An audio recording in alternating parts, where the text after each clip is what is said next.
Hi, so thanks, David, for joining me.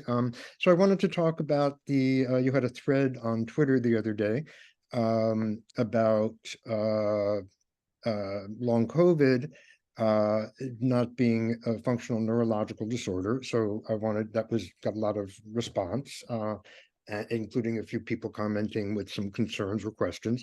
And so I sort of wanted to just talk with you about what prompted that you to write that. You mentioned in the thread that it was, a colleague or a clinician said that to you, and so maybe it sounds like a repeated experience.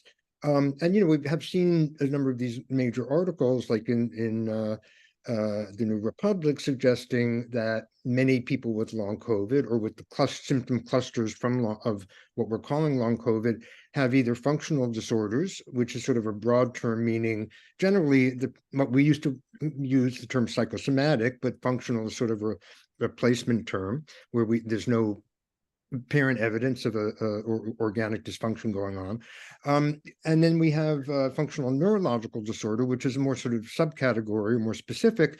And functional neurological disorder is formerly what was called conversion disorder in psychiatric terms, and has been sort of changed from that to no longer require some sort of trauma, although it's often said to be included, but also to have specific clinical signs that would counter the idea that there's neural lesions or actual structural damage in the brain that's causing these things. So often these terms functional disorder and functional neurological disorder seem to get thrown together, even though they are sort of talking about related but distinct constructs. So with that being said, why don't you sort of tell us what prompted you to do your thread and what you tried to lay out there? Yeah, no, thanks for the opportunity. I mean, the thread itself came about because there were a lot of clinicians who are referring to our center, or in fact, are in the Mount Sinai ecosystem. And I'm out there educating clinicians about long COVID. And a common response that I'm hearing is that long COVID is just functional neurological disorder. And it's interesting that some of the wording that was criticized on my thread was the word just. But that was not my wording. That was the wording of clinicians that I was attempting to educate. I I see. think you So gave us basically, you were saying that people were using the word "just" to you in terms of their own minimization of what FND is or what those people might be experiencing. that. That's correct. So what I was hearing is this is not a new thing. It's just FND. I see. Um, and of course, that's something that is a viewpoint that is not supported by the current consensus science. So, what really triggered that thread was the fact that it had just happened to me again this morning. I was having a conversation with a rather combative clinician, being told that long COVID is simply functional neurological disorder repackaged.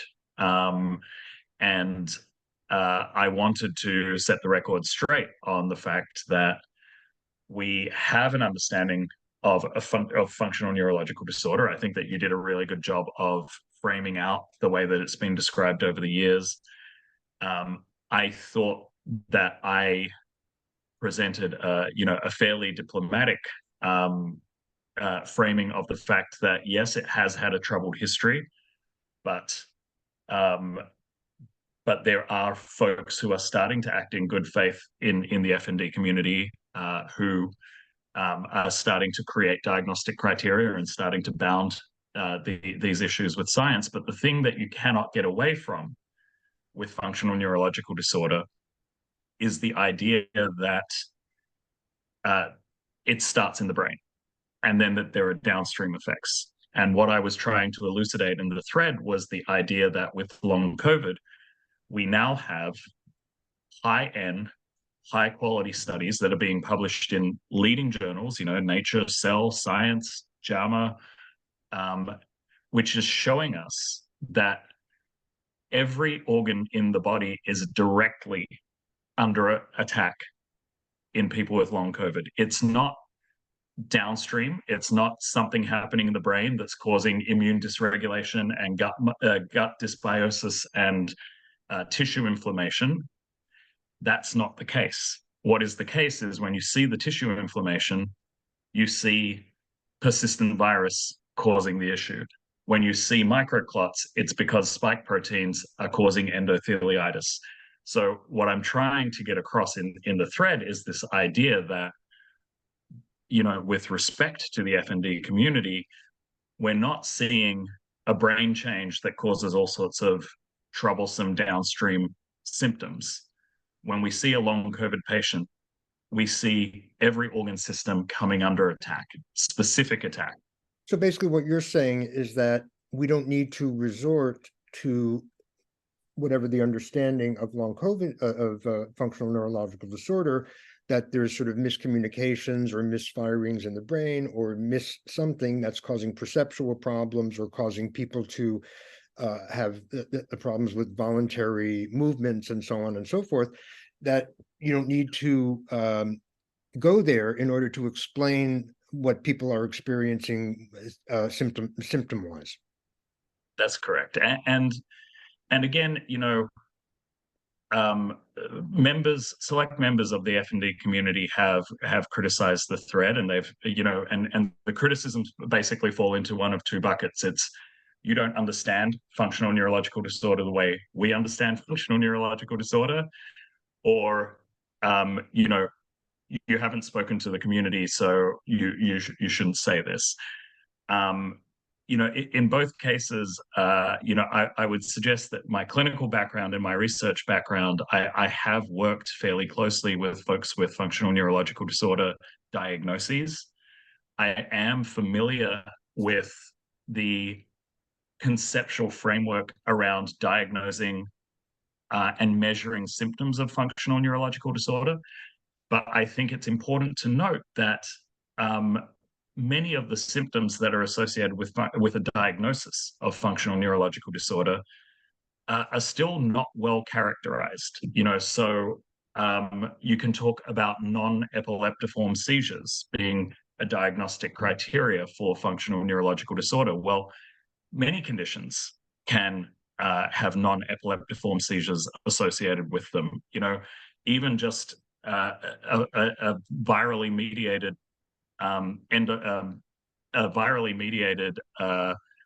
encephalitis can cause a non-epileptiform seizure.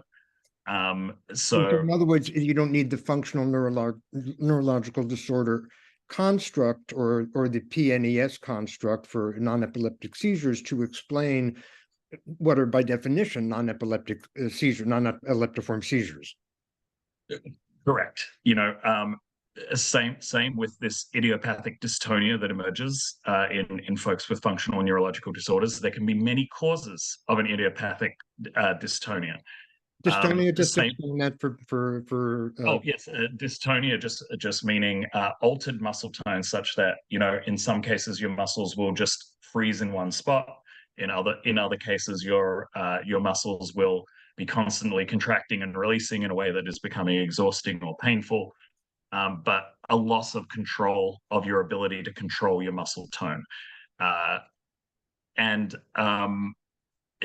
so again, these are symptoms that emerge that absolutely could lend credence to a diagnosis of functional neurological disorder in syndromic terms. But they are also things that can be caused by other things, muscle weakness. In the muscle weakness, specifically in the legs, is another diagnostic criteria of a functional neurological disorder.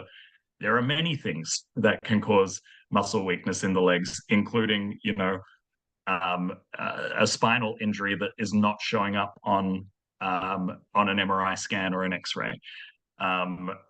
And then we have other situations, such as a tremor in the hands. Well, many people experience essential tremors and so on and so forth. Now, I'm not saying any of these things to discredit the FND community, but I am saying that when we characterize illnesses, there's always, our minds as clinicians should always be thinking, well, this is what is seeming most likely, but here are the 5 other ways that this symptom could be emerging. And so I'm going to, explore these other ways and see if these treatments work or if these treatments work and so on and so forth, rather than just sort of blindly popping it into one diagnostic bucket or another diagnostic bucket. And, again, to the point of the thread, I was really trying to push forward this idea that we've really looked. When it comes to long COVID, it's not a mystery. This is not a mysterious illness. This is an illness that has had more publications about it in the last 3 years than possibly most illnesses. We're starting to learn stuff about it. We're starting to know, that there are very clear pathobiological processes occurring, and they're affecting every single organ system in the body, and they're directly affecting those organ systems. It's not an indirect method. It is actually the virus is causing damage, or an immune reaction is causing damage. So what about the argument that one of the objections was that physical therapist is seeing patients given a long COVID diagnosis, and again, a long COVID diagnosis that then, from his perception, turned out to be FND. So the treatment plan for long COVID, whatever it was not appropriate, given that from his perspective, the long COVID had triggered FND rather than whatever he was being treated for in the other place. What about the argument that maybe some people are having, both the processes that you elucidated going on, or some of them, or some combination of them, and some parallel process of FND, just the way the argument is that you can have Parkinson's disease and an independent functional neurological tremor at the same time. I'm not saying, I don't know, the answer to this. I'm just asking. That's the point being made. No, these are great questions to ask. I mean, I think, first and foremost, I tend to take Twitter comments with a grain of salt. Anyone sitting behind a keyboard can say, well, I received these referrals and they were clearly wrong, and then I laid my hands on them and they were healed. Right. You need to come from a level of credibility that has not been earned in the cases of these comments, as far as I'm concerned. However, that being said, I have no doubt that certain folks who do not have long COVID are being diagnosed with long COVID, because it just seems like a likely thing to get them out of the room of the particular doctor's office that they're going to.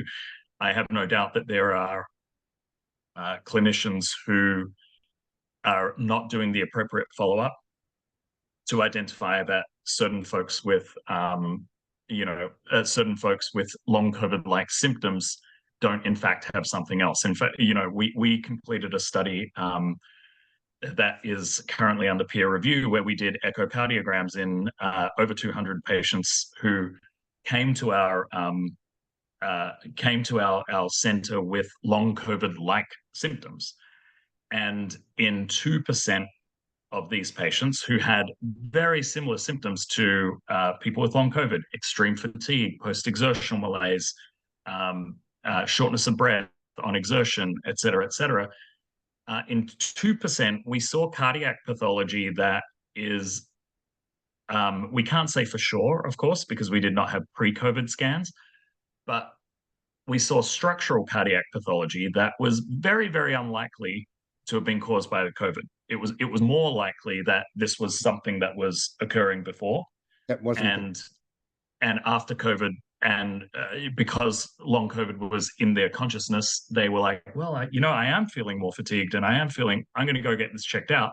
We ran an echo, and we saw a structural issue that required surgical intervention, which is why when we teach how to evaluate for long COVID, we always talk about, clear the red flags first. If someone is 30 and suddenly is fatigued and unable to, exert themselves, you should be worried about their heart, and you should be worried about their lungs. So I do believe that there are clinicians who are skipping that step and just saying, oh, this is definitely long COVID. You got COVID, now you're unwell. definitely long COVID. So there's that piece of it. I have no doubt misdiagnosis is occurring.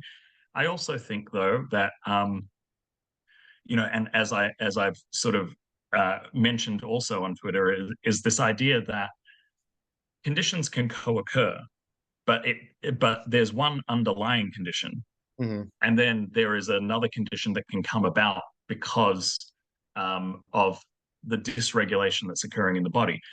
From a functional perspective, many people with long COVID, their ability to exert themselves and their ability to push through fatigue is very much challenged by dysregulation of the autonomic nervous system. So many patients have dysautonomia. Now, do I think that in most of those cases, dysautonomia is the sole underlying cause? No. We've in fact proved that. We treat the dysautonomia, people get better, but they still are symptomatic. So we know that conditions co-occur. I was not suggesting that it's absolutely inconceivable or impossible that someone with long COVID could have long COVID, but then also meet diagnostic criteria for functional neurological disorder because of certain things that have emerged with their long COVID illness.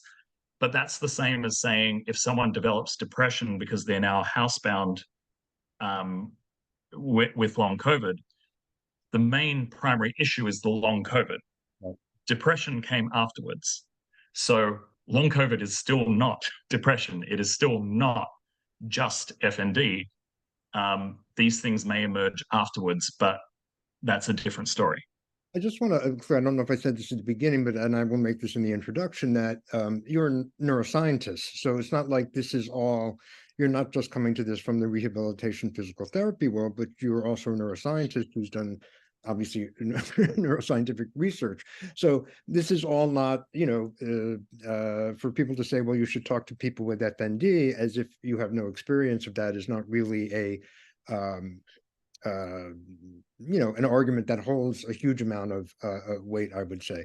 So the other thing that I guess I wanted to say just about long COVID is that also, and I think one of the things that does cause some confusion is that long COVID isn't one thing, and I think we sort of tend to talk about it like it's one thing. It's people who have experienced symptoms after having an acute case of COVID-19, and so people, when we say people have long COVID, it doesn't mean you're saying you're identifying exactly what the entity is. It's they're having one of many, many different things or multiple of many, many different things going on that would fall into that bucket. So I just thought I wanted to make that point as well. Yeah, I mean, to respond to both of those comments, I think first and foremost, in terms of my credentials, yes, I am a neuroscientist. Yes, for the last 15 years, I've conducted a number of basic translational and clinical research programs that focus around my specialty, which is motor neuroscience, how the brain produces voluntary movement. And so in the course of that research, I've worked with extremely high-performing athletes all the way through to individuals who are locked in with neurological and neuromuscular conditions such as ALS. And through that spectrum, I have certainly interacted with the functional neurological disorder community. I've certainly evaluated patients and explored the reasons why, the different reasons why the brain has difficulty producing voluntary movement in different scenarios and different circumstances. So I don't think anyone who knows me or is familiar with my background of work could claim that I'm closed-minded or or not willing to give certain areas a fair shot. But I also think that what is very important right now in terms of working with the long COVID community is making sure that we're very careful around blocking either well-meaning or nefarious attempts to drop long COVID into an existing bucket without the proper consideration. I think that there is room for a lot of communities to be working together, so long as there are no bad actors at play. And I also think that when we start to talk about, some of the, as far as I'm concerned, some of the more difficult questions like, is long COVID ME/CFS? Is long COVID some other infection-associated chronic illness? I think, for my opinion and for my approach, the answer to those questions is what we need to do is start setting up centers that treat all of these conditions so that we can compare and contrast the similarities and the differences between those conditions, because that research has only just begun to be done, and we're learning a lot. And so we should keep learning as we understand strategies that are treatment strategies that are common to all of these conditions, and treatment strategies where we need to diverge because we're dealing with unique aspects of a unique pathobiology. I think we're coming to the end of our time because you have to, I think, go soon. But I want to ask one more question related to the thread where you sort of talked about. I mean, you laid out a lot of the research or some of the high profiles of the research, and then you followed up with links to, I think, some other ones. But you did sort of talk about this as now, quote, settled science. And so, do you think would it be fairer to call it more emerging science, or science that there's a lot of grounds for it, but not quite settled at this point? Or is settled? Are you comfortable with the word settled science? Sorry, yes. Well, let me. That's a good point, and I do intend the strong language when I say settled science, because when I'm talking about settled science, of course we're always learning, right? We're always evolving in our knowledge of everything. Even who knew that MS was a infection-associated chronic illness until 2021, and that Harvard paper showing Epstein-Barr virus reactivation causing many cases of multiple sclerosis. So we're always learning, we're always updating our knowledge about these things. When I talk about certain elements of long COVID research being settled science, I'm referring to the fact that long COVID is an infection-associated chronic illness that has an organic pathobiology, meaning that there is not a psychosomatic cause of the symptoms that people with long COVID are experiencing. What we know is happening is the body is reacting to an invader that has gotten under the skin and has affected every single organ system that we see. So, of course, there is so much more to learn about long COVID. Of course, we have so much more research to do. We're by no means at the point of cracking it.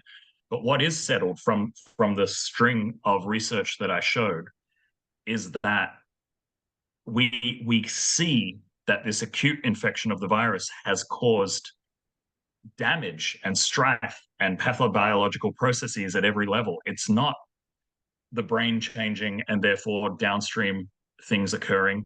It's not some sort of anxiety disorder. It's not some sort of depressive episode.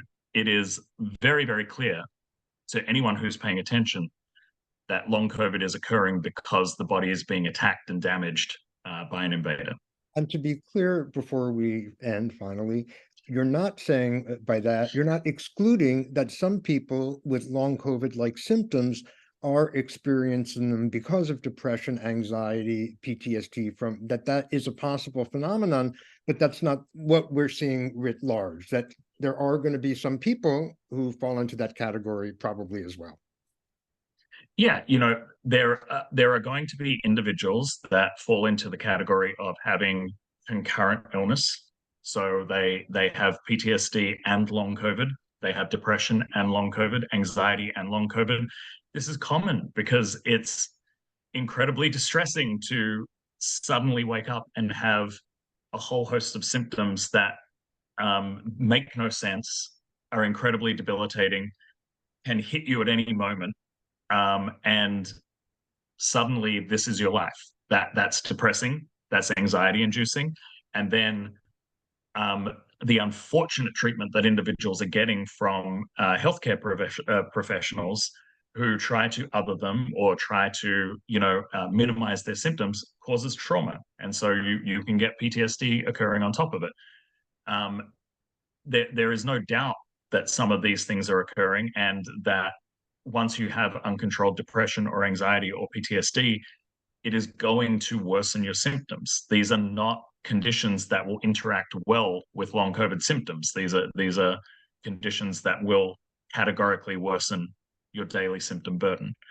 But the point is, we need to be searching for the underlying cause, and that's what the serious researchers that I cited in my tweet thread, as well as the folks that I'm fortunate enough to work with, that's what they're doing.